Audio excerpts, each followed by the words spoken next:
Yeah, this is the Shacknews Final Fantasy VII Remake Best RPG of 2020 award. Oh wait, Spoiler alert. did I do that? My bad.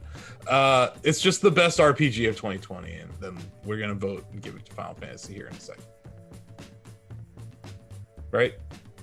Maybe not. It depends on Josh's argument for Wasteland. I think Josh has made some very compelling cases for Wasteland over the past few weeks. Yeah.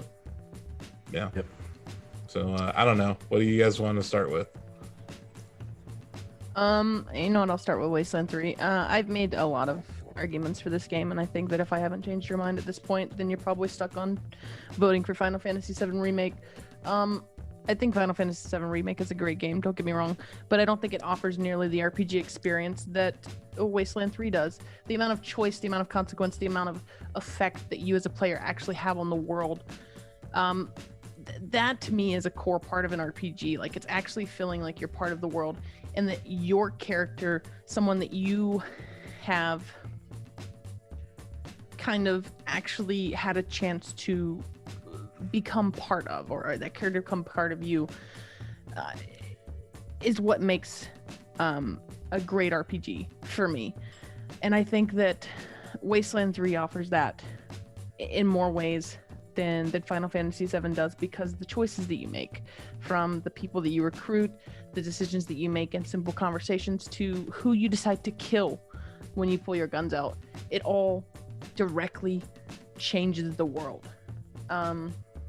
And as great as Final Fantasy VII's story is, I don't think that it offers nearly the same amount of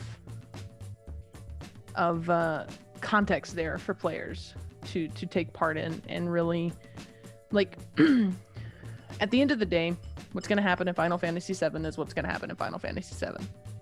In Wasteland 3, the decisions that you make, the choices that you make, will directly change the way that the story ends.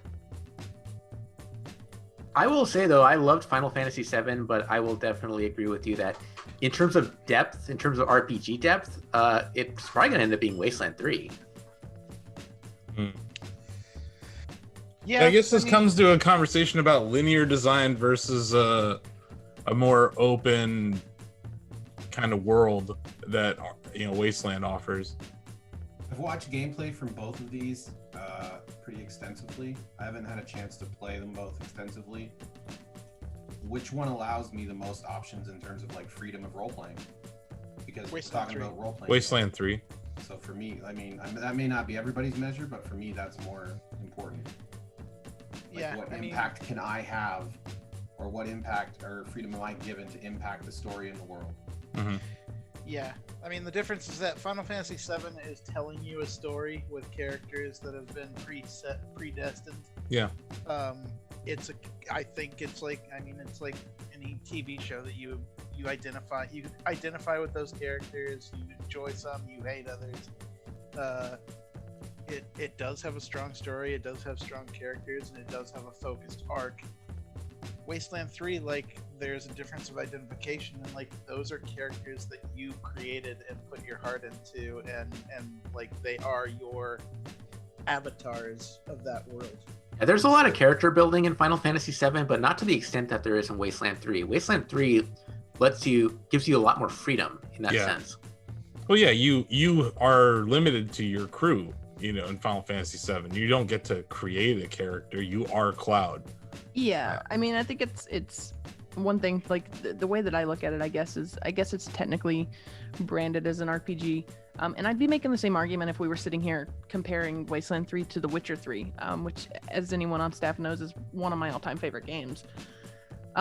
It's, to me, Final Fantasy is a story-driven, a narrative-driven game with RPG elements, whereas Wasteland 3 is more of an actual, you create your character, you play your role, like, you are the character, you know? Final Fantasy VII feels much more like an action RPG than anything that Square has done in the past. Although I will say that they mix the two together very well. I really like absolutely. the gameplay in Final Fantasy VII. Like, I do too. That to me is the best Final Fantasy gameplay that they've ever shipped. And the fact that they give you a classic mode to kind of still give you that turn-based feeling while still getting all the action cues, like that's still really cool. I really like the balance of both turn-based and action. Like real-time combat with active time battles. Your cam's elements.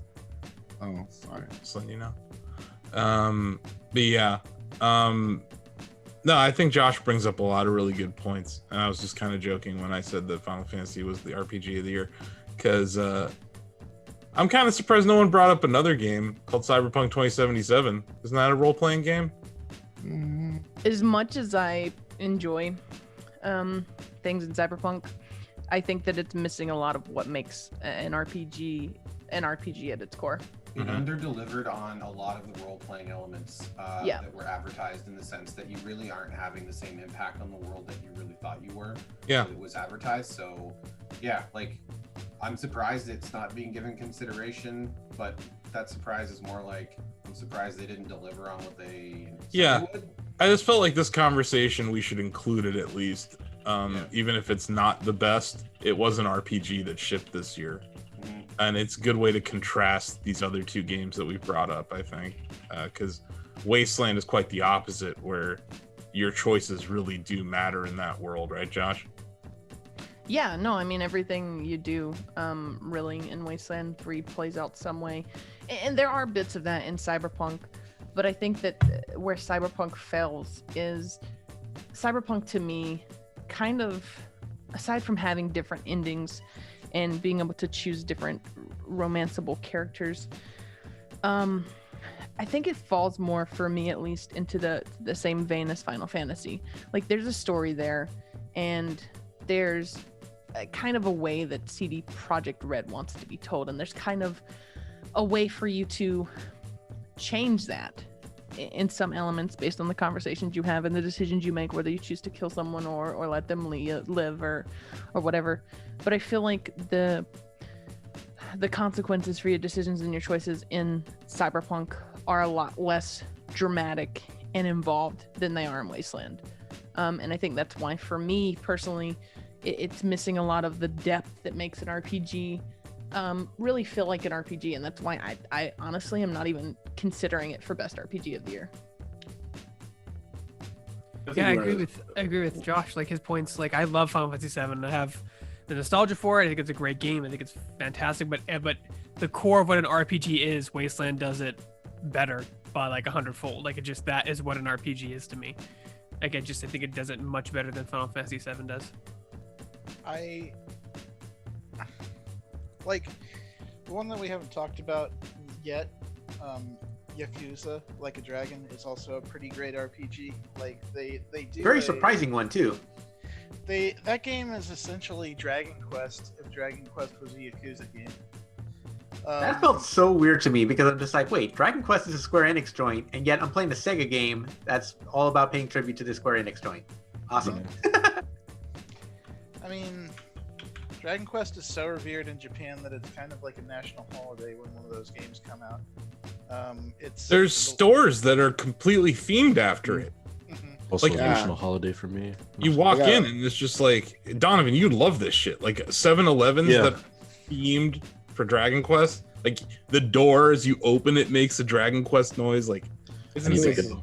Awesome. I bought a bunch of stuff there. Yeah. We went there, but yeah, you're right. In Japan, that's a very popular franchise. So it's cool to see Yakuza kind of borrow from it. So yeah, Yakuza Like a Dragon is very good. Like, it's a great turn-based strategy turn-based RPG that like uses a lot of the elements that people love about JRPGs. The thing that puts Final Fantasy VII and Yakuza Like a Dragon down for me is that it borrows some annoying elements of JRPGs. And what I mean by that is, I'm well aware of the fact that Final Fantasy VII's ending is a fucking slog. And also, Yakuza, I've learned recently that Yakuza Like a Dragon borrows that element from Dragon Quest. Oh, did we all see Remy Ismail's tweet thread about that dungeon near the end? There's a dungeon with a boss that is an absolute, like, it is meant to be like that. You need to grind harder and spend your time leveling up and get ready to learn some strategy. And even then, this boss is going to be hard. It's like, also, here's a one-hit kill. LOL. Back an hour. I just remember talking to Greg before he finished Final Fantasy VII Remake, and then the minute that he started the final boss, and I was just like, oh no. This went from like Greg was going to be pounding the table for a 10 out of 10. Yeah. You know, and it fell precipitously because he was just like, they ruined it. They shoved in some Kingdom Hearts nonsense. Yeah, that's what they called it, Kingdom Hearts nonsense. Yeah, I believe that's the exact phrase you used. Verbatim, yeah. What it boils down to is that they took, sir. What it boils down to is that they were so reverent to the craft of the JRPG that they went and included things that piss a lot of people off about JRPGs. Mm-hmm. Conversely, Wasteland 3 only wastes as much of your time as you want it to. You can turn that 60-hour RPG into a pretty short one if you choose to, depending on the choices you make. Mm-hmm. I think there's a lot of cool stuff in Wasteland 3, but I hate XCOM combat. So like that's the problem with the game, is like combat's just a tedious slog to somebody like me. Sure, but I mean, we're not really discussing like best combat though. Like, well, I think that plays into the RPG. It's part of the game. Though. Yeah, it's the gameplay mechanic. It's the core gameplay. Yeah. So if it's something you don't like, you're not gonna like it. I like the RP, but I don't like the G, basically. Well, and I mean, like, that's where you put into quirks that keep you away from combat as much as possible. Mm-hmm. But there's still no. Is there a way to completely avoid combat though? There is for the yeah. I mean, most part. if you make the right dialogue options, yeah. Like put your points heavy into kiss ass. That's kind of cool. And you'll that was one of the things that I loved about the Outer Worlds last year. How strong is that if? Like, I mean, is probability on my side if I make the right archetype and stuff? Do I have to does everything have to fall in line for me to avoid combat, or can I? If you want to avoid combat, there are a couple of different ways to go about it. You can kiss ass like crazy, having that particular skill, or you can bully your way through everything with hard ass and intimidate people. And I mean, to me, what does it say about that game personally, though? To me, like, I don't want, like, there's an entire aspect of the game I want to completely avoid. But the fact of the matter is that in the world of RPGs, you have a wide river like Final Fantasy VII, Cyberpunk, and Yakuza, where you have some choice, but you go down that river.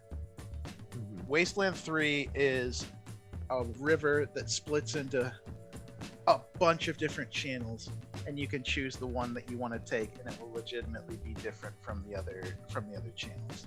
I'm a sucker for being able to make a build that lets me avoid combat. Like, that was one of the things I actually really liked about the Outer Worlds last year, is that you can actually, if you play the role correctly, you can actually dodge certain annoying things that would normally turn you off to a game. I kind of like that. You ready to vote? I am. Yep. Is there any other nominations? Nope. Okay, let's vote. Well, Final Fantasy VII Remake is still like one of my best games of the year. It's really high on my list, but the category is RPG. And if we're talking about RPG, I'm going to say Wasteland. I'll also vote Wasteland, and I don't want to get into another tangential discussion, but this discussion of like what an RPG is or is not is a slippery fucking slope, you guys. So no, it is, because you could argue every single video game is an RPG. Yeah, and just when you get into the action RPG element, like with Persona. Yep. Okay. I will pop my vote towards Wasteland. Nice. Yeah. I mean, did you say same? Yep. Yeah, he did. He did. Just making sure. No, and I agree, David. That's why I explicitly said, like, when it comes to like what I consider core RPG mechanics. Sure. It's my opinion, obviously. Yeah, I mean, my vote goes for Wasteland 3. Final Fantasy VII Remake is a fantastic game. But when it comes to what the best RPG is for me, Wasteland 3 takes my vote. Okay.